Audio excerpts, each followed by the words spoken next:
Okay, so the big deal with inequalities is we learn how to graph. So we're graphing the inequality here. This is on Desmos. That bright spot here is from the projector, so I apologize for that. But this equation is x is less than or equal to 12. So this is telling me how many cars I have, and I've set my parameters so that, I've set my restrictions so that I'm not going less than 0. So I can have anywhere between 0 and 12 cars.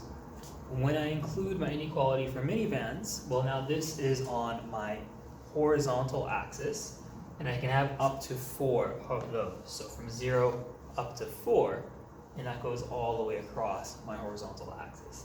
So already I have a solution set which is inside of this rectangle, so it seems. We need to add our final inequality into place. It's the one that I messed up. So we're going to put our final inequality up.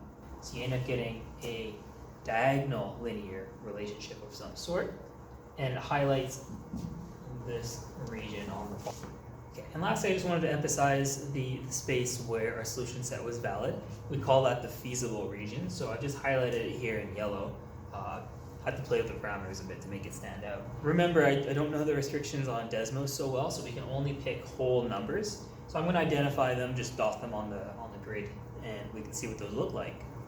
So now I finally represented in whole numbers all of my inequalities and a feasible region.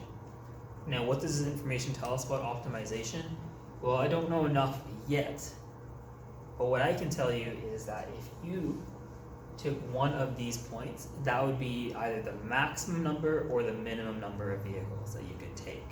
So based on the solution set that we had, we know that 0 cars and 0 minivans would be the smallest solution set. What if we have 0 people on all 3 teams? Well, you don't need a car or a minivan to take them.